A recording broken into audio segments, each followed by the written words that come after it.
जय हिंद साथियों। दोस्तों यूट्यूब पे आप लोगों का मुद्दा उठाना भी एक बहुत ही टेढ़ी खीर हो गया है। कहने का मतलब, अगर कोई मुद्दा हम स्कैम से जुड़ा हुआ उठा लेते हैं ना, चाहे वो लेखपाल भर्ती का हो, चाहे वो यूपीएससी भर्ती का हो, तो उसमें बच्चा ये सोचने लगता है कि ये सामने वाला भी इसमें शामिल है। ठीक है ना, क्योंकि उसकी आंखों पर ये पर्दा पड़ा हुआ है। 170 लोग पकड़े गए, सरकार कबूल चुकी है। खन्ना साहब ने खुद बोल दिया 170 के समथिंग में जो बच्चे हैं वो पकड़े गए हैं, उन्हें हम जेल भेज चुके हैं। ठीक ना, लेकिन आपकी आंखों पे जो पर्दा पड़ा हुआ है ना, आपको उसमें ये स्कैम दिखाई नहीं दे रहा।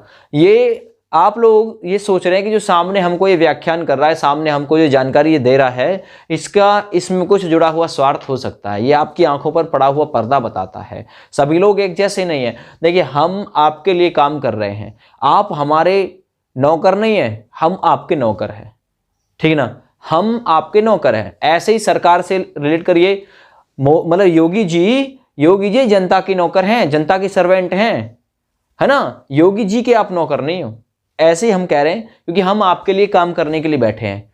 तो आप मालिक हो, हम नौकर हैं, क्योंकि हमारा काम है, हम कर रहे हैं। तो कहने का मतलब यह है, स्कैम की बात यदि हमने उठा दी अपने चैनल पे, चाहे वो लेखपाल भर्ती हो, चाहे वो टेट भर्ती हो, चाहे वो यूपी, मतलब कोई सी भी भर्ती हो, हमने तो सारा स्कैम का मामला उठाया है। तो क्या सभी जगह मेरा फॉर्म पड़ा हुआ है, उसमें मेरे लिए ऑब्जेक्शन उठा देते हैं कि क्या तेरा इसमें कोई स्वार्थ है? अरे भैया, मेरा स्वार्थ ना है कुछ भी। ठीक है ना, मेरा स्वार्थ ना है कुछ भी। आपके स्कैम की बात हमारे यूट्यूब चैनल पर सब शुरू से ही उठा दी गई थी। चाहे वो यूपी कांस्टेबल हो, चाहे वो यूपीएसआई हो, चाहे वो लेखपाल हो, सभी के स्कैम की आवाज ना उठाई हो तो कहो, है ना। ये आपके लिए तो काम कर रहे हैं। अगर आपकी आवाज भी नहीं उठा पाए तो फिर चलाना ये टाम टमेला फिर तो बेकार है, फिर तो बंद कर देना चाहिए हमको, है ना। अखिलेश यादव जी ने क्या कहा है पहले भी सुनवाया है मैंने, और अभी भी सुनवा रहा हूं। विपक्ष पूरी तरीके से सरकार पे हमला बोल रहा है कि भर्ती में धांधली हुई है, भर्ती की जांच हो जानी चाहिए, लेकिन सरकार इधर से सुन रही है, इधर से पार कर रही है ना। भर्ती में धांधली तो हुई है, अब ये भर्ती कामयाब हो गई तो क्या हम अपने व्याख्यान बदल दें जो हम शुरू से कहते आ रहे भर्ती में धांधली हुई है? नहीं भाई, भर्ती में धांधली हुई है। सारे लोग भी धांधली से नहीं लगे हुए, ये भी बात है। अब मेहनती बच्चे के लिए कैसे कहते हैं वो धांधली से लगा हुआ, मेहनत वाले को तो यार दिल से सल्यूट है ना। तो कहने का मतलब ये है, अभी देखिए कोर्ट की हाल फिलहाल में जो सुनवाई है वो टलती चली जा रही है, डेट पे डेट मिलती चली जा रही है। लेकिन यादव जी ने बहुत बढ़िया काम किया है। उन्होंने ये जो बात है आप लोगों की, छात्रों की, चाहे वो टेट का मुद्दा हो, चाहे वो यूपी टेट का मुद्दा हो, चाहे वो मतलब आपके लेखपाल भर्ती हो, चाहे वो यूपीएसआई भर्ती हो, चाहे वो पैट भर्ती हो, ठीक है, चाहे वो पीसीएल भर्ती हो, तो सभी ये जो लीकेज हुई है, और हाल फिलहाल में काफ़ी सारे लीकेज हुई है, मैं आप लोगों को दिखाऊंगा। ये आप लोग कहेंगे उत्तर प्रदेश में नहीं, अदर स्टेट में भी जो मामला है वो खराब चल रहा है। तो कैसे क्या कहा है यूपीएसआई भर्ती को लेके अखिलेश यादव जी ने, वो इस वीडियो के साथ में मैंने दूसरी वीडियो मर्ज कर दी है, आप लोग उसे देखिए, सुनिए। दूसरी सरकार मान रही है, उसने 4 आदमियों की कमेटी बना के पूरी भर्ती की जांच करा ली। यूपीएसआई भर्ती की यादव जी ने, कब मान रहे हो? उन्होंने भी ये साक्ष्य प्राप्त करे हैं स्क्रीन शेयरिंग के। 4 मिनट में 40 सवाल कैसे हल हो गए? हो सकते हैं क्या? कभी तैयारी इतनी तगड़ी की है? तो देखिए, आप लोग का मुद्दा उठा लो तो बस जी यार, तेरा हो है इसमें, फॉर्म तेरा पड़ा हुआ पक्का 100%, है ना। अब क्या यार, तुम मुझे क्या जज करोगे? गलत कह रहा हूं, ठीक ना। तो देखिए, मेरे ऊपर ऑब्जेक्शन ना उठाएं, वो देखें वर्तमान की स्थिति क्या है, और वर्तमान की स्थिति को देख के ही हम तो प्रयास कर रहे हैं। अब आप लोग कहेंगे यूपीएसआई छोड़ के, मैं तो उत्तर प्रदेश कांस्टेबल भर्ती में एज रिलैक्सेशन का मुद्दा भी उठा रहा हूं कि भाई एज रिलैक्सेशन में छूट मिल जानी चाहिए। तो क्या उस छूट की मुझे जरूरत पड़ी है? गलत कह रहा हूं मैं? तो कहने का मतलब देखिए, हमारा काम है आप लोगों का मुद्दा उठाना, क्योंकि हम आपके नौकर हैं, आप हमारे नौकर नहीं है। कुल मिला के बात यह है। तो आप लोगों का मुद्दा आगे भी उठाते रहेंगे और पीछे भी उठाता चला रहा हूं मैं, चाहे कुछ हो ना हो, फर्क नहीं पड़ता भाई, चाहे कुछ हो ना हो, लेकिन सोशल मीडिया पे आपकी जो आवाज है वो उठती रहनी चाहिए, वरना छात्र जो है वो दब के पिस के रह जाएगा। बड़े लोग साथ ना दें, छोटे लोग आवाज ना उठाएं, तो देखिए ये भी बात मतलब सही नहीं लगती है। स्कैम तो हुआ है, बच्चे लगभग 300-400 दिन वहां पे बैठे रहे, साल भर के समथिंग में, इको गार्डन में। कुछ हुआ नहीं, क्योंकि सरकार ध्यान नहीं देना चाह रही, यहां से सुन रही है, यहां से निकाल रही है, और सरकार को भी पता है भ्रष्टाचार फैला है। खन्ना जी ने क्यों कह दिया 169 को हमने भेज दिया, 179 में से 169 के खिलाफ कार्रवाई कर ली। तो कैसे हो गए 169? कहां से आ गई ये? पारदर्शी कैसे रह गई भर्ती? जब 169 पकड़ लिए तो पारदर्शी तरीके से भर्ती कराई कैसे? कैसे पारदर्शी भर्ती रह गई है? पारदर्शिता का मतलब यह है कि कोई स्कैम नहीं, कोई लीकेज नहीं। यहाँ तो स्क्रीन शेयरिंग हुई है, घर घर से बैठ के पेपर दे दिए, कार में बैठ के पेपर दे दिए। वो बच्चा जो जेल में था उसका नंबर आ गया, इसमें दरोगा भर्ती लिस्ट में सेलेक्टेड आ रहा है ना, नाम ऐसे ऐसे आ रहे हैं। यार कैसे स्कैम नहीं हुआ, कैसे आप लोगों की खोपड़ी काम कर रही है, पता नहीं यार। तो देखिए, चैनल पे पहली बार विजिट किया तो चैनल को सब्सक्राइब करें।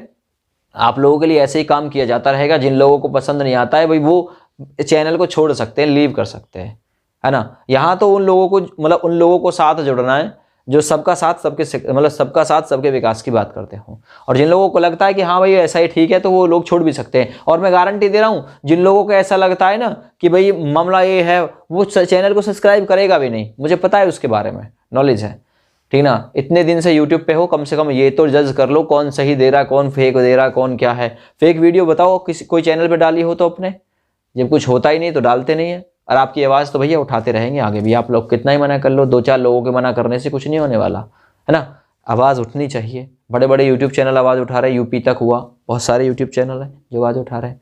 क्या सभी को बंद कर देना चाहिए? औरों को, और उनको नहीं लगता कि ऐसा ही भर्ती में स्कैम हुआ है? हुआ है यार, हुआ है। तो वो वीडियो देख लो, अखिलेश यादव जी ने क्या कहा है सदन में। एक पहले दिखाई थी, अब ये सदन के बाहर से देख लो जो आवाज़ उन्होंने उठाई है।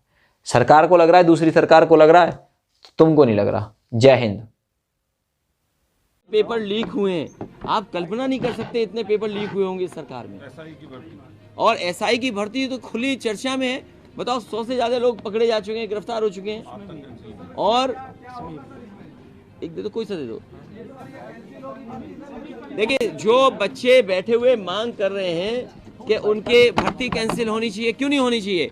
सरकार को ये पता है कि इसमें सरकार को पता है कि उसमें बड़े पैमाने पे धांधली हुई है और टेक्नोलॉजी का साथ लेकर के धांधली हुई है।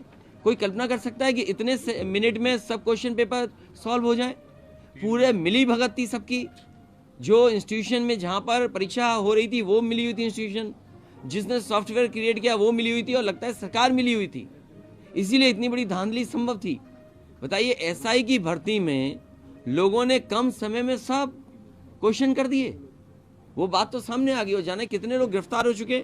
आप बताइए, दरोगा भर्ती पेपर लीक, यूपीपीसीएल की भर्ती पेपर लीक, यूपीएसएससी के लोएस्ट सबऑर्डिनेट की paper leak, tubewell operator paper leak, UP आरक्षी नागरिक पुलिस की पर्चे गलत बटे, ग्राम विकास अधिकारी में धांधली हो गई, प्राइमरी स्कूल सहायक के रिजल्ट के बाद धांधली के आरोप, यूपी एसएससी में जो paper leak, UP TET paper leak, forest guard परीक्षा रद्द, कितनी लीक हुई। जीरो टॉलरेंस की बात करती है सरकार, कहती है कि जीरो टॉलरेंस है करप्शन के लिए।